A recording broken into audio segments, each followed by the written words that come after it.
Today I am going to explain the crash course of class 8 chapter 1.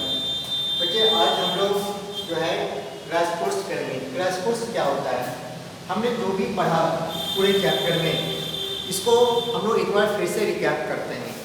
सबसे पहले history क्या होता है? तो बच्चे हम लोग के अतीत काल में जो भी घटना घटा, किसी भी चीज़ के बारे में घटना घटा है, तो उन सभी चीज़ों को जो हम लोग को जानकारी हासिल होता है, जो हम लोग पता करते हैं, तो वो चीज़ हम लोग हिस्ट्री के अंतर्गत हम लोग पता करते हैं। तो इतिहास में जितने भी घटने घटा है उसको हम लोग 3 सेक्शन में बांटते हैं। सबसे पहले हमारा एंशिएंट पीरियड कहलाता है। एंशिएंट मीन्स पुराना। तो मेरा अर्ली मैन से लेके राजा महाराजा तक में क्या हुआ नहीं हुआ, क्या करते थे अर्ली मानव, किस चीज़ का इन्वेंट किए, कैसे रहते थे, क्या पहनते थे, उन चीज़ों को जो जानकारी मिलता है ये मेरा एंशिएंट पीरियड का है। उसके बाद मिडाइवल पीरियड जो कि हमारा 700 से लेके 750 तक हमारा मिडाइवल पीरियड्स हुआ। ये 2 पीरियड में हमारा बांटा जाता है और इसमें हम लोग दिल्ली सल्तनत, मुगल डायनेस्टी, उसके बाद और भी कई राजाओं के बारे में हम लोग पढ़ते हैं, हम लोग को जानकारी हासिल होता है। उसके बाद आता है मॉडर्न पीरियड जो कि 1707 से 1947। बच्चे 2 ईयर्स है 1707, इसमें औरंगजेब का मृत्यु हुआ था। इसके बाद से भारत में एक नया बदलाव देखने मिला। उसके बाद 1947 यहाँ पे हमारे देश से आज़ाद हुआ। यहाँ पे मुगल डायनेस्टी का समाप्त हुआ और यहाँ पे अंग्रेज़ों को हमारे देश से जाना पड़ा। तो हम लोगों के व्यू से ये दोनों ही ईयर हम लोग के लिए काफ़ी ज़्यादा इम्पॉर्टेंट है।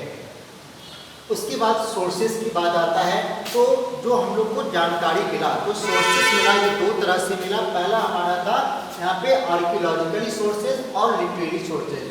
हम लोग पहले आर्कियोलॉजिकल सोर्सेज की बात करते हैं। तो पहले आर्कियोलॉजिकल ये क्या करता है, तो जब कहीं पे अगर ऐसा लग जाता था कि यहाँ पे ज़मीन के नीचे कुछ ऐसी चीज़ें हैं, दबे हुए हैं, तो आर्कियोलॉजिस्ट उन जगहों पे जाके खुदाई करते हैं। जो नीचे से जो अवशेष हम लोग को मिलता है उन चीज़ों के बारे में हम लोग को जो पढ़ते हैं जानकारी हासिल होता है।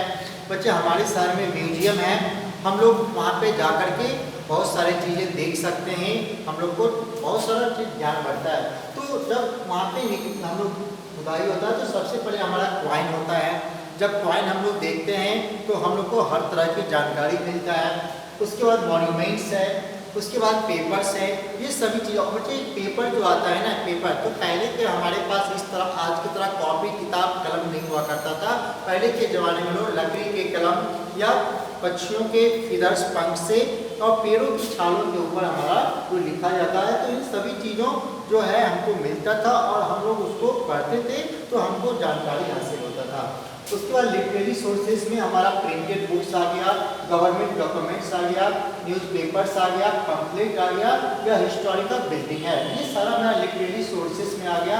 तो हम लोग जो चीज़ें पढ़ते हैं या किसी के बारे में फोटोबायोग्राफी होता है, बायोग्राफी होता है, तो उन सभी चीज़ों को जब हम लोग पढ़ते हैं तो हमको जानकारी हासिल होता है। इसके अलावा हमारे देश में और भी बहुत तरह के राइटर्स थे, जैसे अबुल फजल हुए, उन्होंने अकबरनामा लिखा था। तो अकबरनामा जब हम लोग पढ़ते हैं तो उसमें हम लोग अकबर के बारे में लिखा हुआ जाता है। फिर अकबर राजा किस तरीके से अपने लोगों की देखभाल करते थे, अकबर अपनी प्रजा से कैसे बिहेव करता था, अकबर कौन से लड़ाई जीता था, उन सभी चीज़ों के बारे में हम लोग को जानकारी मिलता है। उसके बाद बायोग्राफी होता है, जो कोई और उसके बारे में लिखा जाता है। जैसे हम अगर अपने बारे में लिख रहे हैं ये ऑटोबायोग्राफी कहलाया, मेरे बारे में कोई और लिखा तो ये बायोग्राफी कहलाया। तो इस तरह से बहुत सारे ऑटोबायोग्राफी और बायोग्राफी होता था। उसके बाद ट्रैवलर्स बुक हुआ करता था, जो भी हमारे देश में आते थे तो वो सभी चीज़ों को अपनी यात्रा वृत्तांत लिखते थे। तो वहाँ भी हम लोग पढ़ते हैं तो हम लोग को जानकारी हासिल होता है। जिससे बच्चे हम लोग क्लास में पढ़ चुके थे फाहियान के बारे में, वेल्सान के बारे में। जब इन्होंने यहाँ पे शिक्षा लेने के लिए आए थे तो जब ये अपने वापस वतन गए तो उन्होंने क्या लिखा था किताबों में कि भारत के लोग ईमानदार होते हैं, लोग अपने घरों में ताला तक नहीं लगाते हैं और जो सामान रोड पे अगर गिर जाता है तो वो एज इट इज पड़ा हुआ रहता है।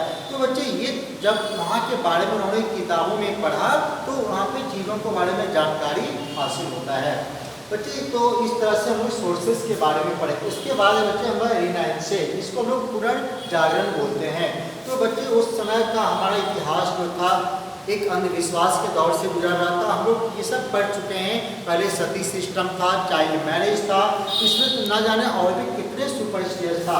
तो यहाँ से जब अंग्रेजों के आने से एक नया दौर शुरू हुआ, एक नया बदलाव देखने मिला, तो इसको हम लोग रिनाइंसर के पीरियड में हम लोग जानते हैं। उसके बाद बच्चे आता है इंडस्ट्रियल रिवॉल्यूशन। जब हमारे देश में अंग्रेज आया तो एक नया इंडस्ट्रियल रिवॉल्यूशन हुआ। ऐसे ये बच्चे इंग्लैंड में स्टार्ट हुआ था, और इंग्लैंड यूरोपियन कॉन्टिनेंट जब हम लोग पढ़ेंगे तो वहाँ पर इंग्लैंड का कंपटीटर हमारा जर्मनी था, और ये दोनों ही देश में बहुत बड़ा कंपटीशन था, होड़ मचा हुआ था आगे बढ़ने का। फाइनली हमारा उसमें इंग्लैंड बाजी मार लिया और वो बहुत आगे बढ़ गया। इवन कि अपने देशों में वह इंडस्ट्री तो लगाया ही लगाया था, साथ में और भी कई देशों में इंडस्ट्रीज को उसने सेटअप किया। ये सब बच्चे हम लोग वीडियो में पढ़ चुके थे।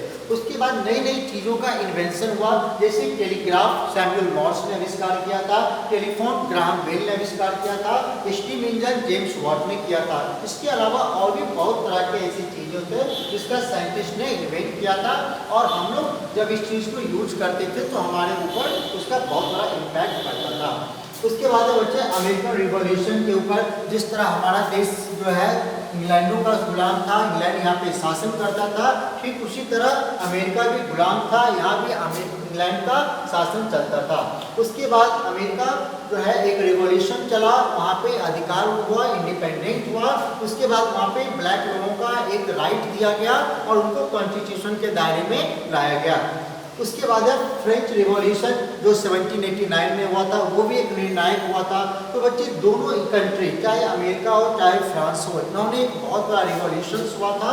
अंतर इतना है कि यहाँ पे हमारा एक इंग्लैंड के गुलाम था और यहाँ पे जो था एक निरंकुश राजा के गुलाम था। तो इस तरह से दोनों रिवॉल्यूशन के अंतर्गत अमेरिका और फ्रांस जो है वो आज़ाद हुआ। उसके बाद है conquest of the Asian Africa. क्या कारण है, क्या रीजन है कि वर्ल्ड में इंग्लैंड जो है वो अमेरिका और एशिया और अफ्रीका के देशों पे शासन किया? तो सबसे पहला था यहाँ पे लैक ऑफ इंडस्ट्रियल रिवॉल्यूशन। यहाँ पे कहीं भी इंडस्ट्री नहीं था, और शायद हम लोग जानते हैं कि दुनिया में कहीं भी अगर बैकवर्ड्स है वो या तो एशिया में है या तो हमारा अफ्रीका में है। अफ्रीका में बच्चे कॉन्टिनेंट है, बहुत से कंट्री हैं जो आज भी काफ़ी ज़्यादा बैकवर्ड माना जाता है। मिलिट्री वीक, यहाँ का जो शासन प्रणाली था, यहाँ का जो सेनाओं पे जो तंत्र था वो काफ़ी ज़्यादा हमारा कमजोर था। Absence of the strong nations weak, कोई मजबूत यहाँ पे राष्ट्र नहीं था। तो इस तरह से बच्चे यहाँ पे 3, 4, 5 पॉइंट्स हैं जिसके कारण जो है इंग्लैंड यहाँ पे एशिया चाहे अफ्रीका के बहुत सारे देशों पे उसने शासन करना शुरू किया। तो बच्चे ये क्रैश कोर्स था चैप्टर 1 का। यहाँ पे हम लोगों ने सभी चीज़ों को देखा। इसका पीरियड पहले भी जा चुका है, आज भी जाएगा, और क्वेश्चन आंसर जो है वो भी मैं ऑलरेडी पहले भी सेंड कर चुका हूँ और आज भी मैं सेंड करूँगा। तो आप लोग इसको फेयर कॉपी में लिख लेंगे। और बच्चे इस पूरे चैप्टर को आप ध्यान से घर में पढ़ेंगे। अगर कोई भी प्रॉब्लम होगा तो निश्चित तौर पर आप कमेंट जरूर करेंगे। Okay, thank you.